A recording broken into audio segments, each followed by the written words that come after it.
Okay, let's try this again. The first one, everybody was looking just at my chest. I'm going to do a quick rules overview with La Grande Guerre. I'm going to worry primarily about the trench rules. There's a completely separate game, which I have no idea if you can see me or not. I'm hoping. The first rule set is for the 1914 game. It's a little bit more fluid. Well, it's a lot more fluid. You can attack all over the place. The second set of rules is for the rest of the game until sometime in 1918 or 1919, the game can go into another fluid stage, although nowhere near what it was in 1914.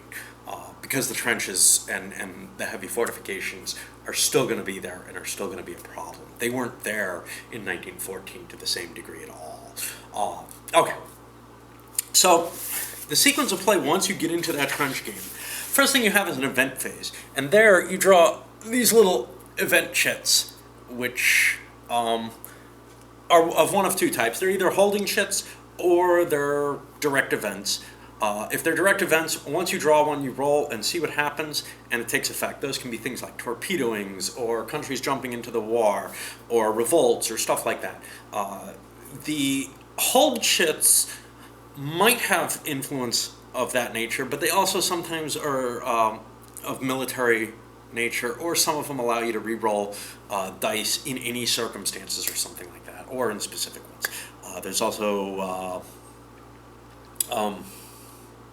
espionage type events, which allow you to look at other people's chits, or maybe have multiple different options. And some of the chits, once they're used once, have another effect. Okay, diplomacy and technology. The diplomacy phase, and you've seen some of this in the game that I've played, and I have no idea if you're seeing my face, but the diplomacy phase uses this track here, the diplomacy track, and we can take a look at one of the countries. Let us look at the Belgians, who have a couple of ambassadors under them. And if your side has an ambassador associated with that country, during your diplomacy phase, you can flip one country over, and all the ambassadors are revealed. A die roll is made to see what effect happens. In the case of some countries, like Italy, for example, or Great Britain, the country can enter the war. In the case of some others, Belgium's a good example in that case, it won't enter the war unless it's invaded. Some, like Sweden or Denmark, really can't enter the war at all. You can't even invade them as a player, just because there's no reason to. So they didn't provide counters for it, because no player in their right mind would do that, even though Hitler did it in, well, Norway and Denmark. But there's no point in this. Okay. Then we go to the technology phase, which utilizes this set of tracks right in here. What you do is you draw a couple of those chits. The dark ones are for the Centrals, the white ones are for the Entente. You draw a couple of chits, you pick one of them, the other one goes back in your pool, and you place that one over on the zero space in the track. And then you're allowed to roll for one of your technologies, and you add the modifier there. If you get a 9 or higher, you've succeeded in finding. If you don't, the marker moves up one space on the track. Then you're allowed to move a marker up a space on the track. And you can buy additional technology advances which allow you one of those three options at random, which can really hose you, as on each turn as an additional. So you might get an extra chit, you might get an extra die roll, you might get an extra movement. If you have 5 or more chits, if you have 5 chits on the track, you can't draw anymore. Once you succeed in getting a chit, there are a couple different, or a technology, there are a couple different things you can do. Some of them, and we'll see this here, are collected, and there's some events and technology, on your player aid chart. And those are things that you have, but you haven't revealed. A couple of different technologies you must reveal immediately. One of them is trench warfare type technologies, which include landmines and mortars. And the other is airplane technologies, like firing through the rotor, which is a bad idea if you don't have a technology involved in it. Those have to be exposed immediately. They go into the 0 box over here, which I'll show you. And then each turn they move forward 1 box until they hit the public box. So In the 0 box, only one country on your side has it.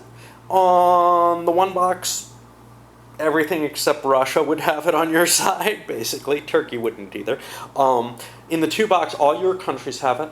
And then in the 0 box, or in the public box, it depends on the technology. If the other side has a chit for it, they automatically have it if it reaches the public box. If they haven't pulled a chit for it, and that chit can be undiscovered on these tracks, just sitting there.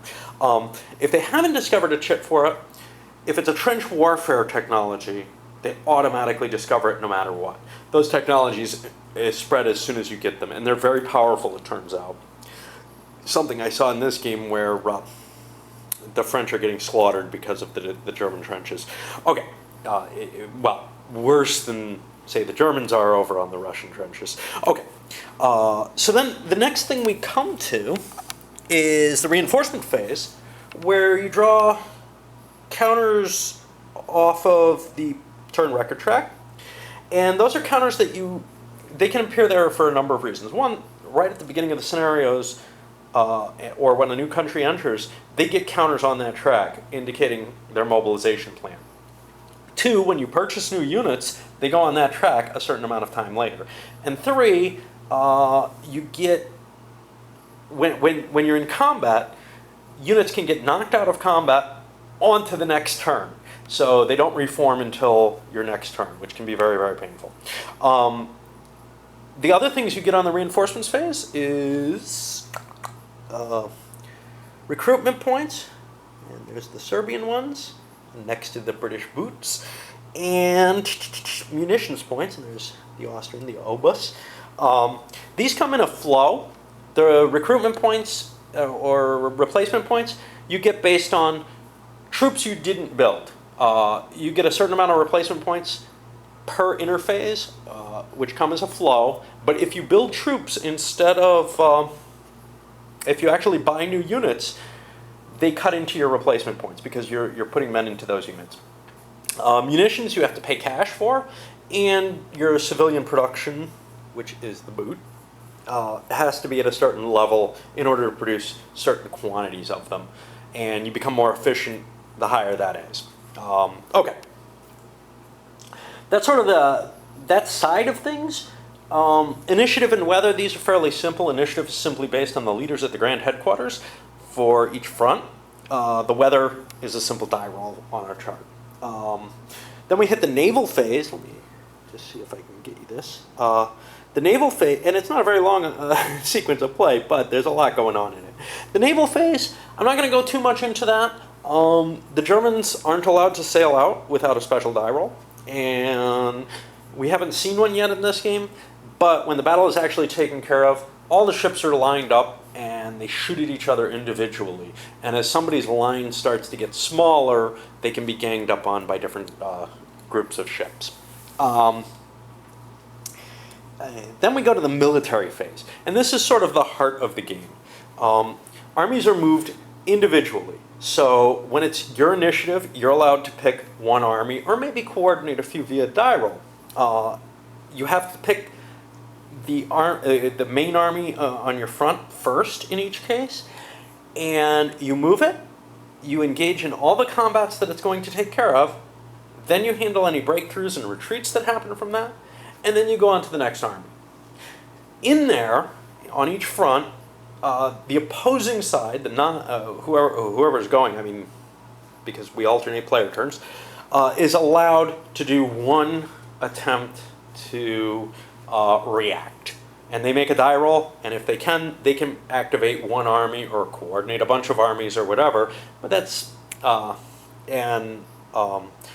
do an action as the opportunity arises. We're not going to go into the military combat here because I only have about 30 seconds left, and we're also not going to go into the final phase in depth here.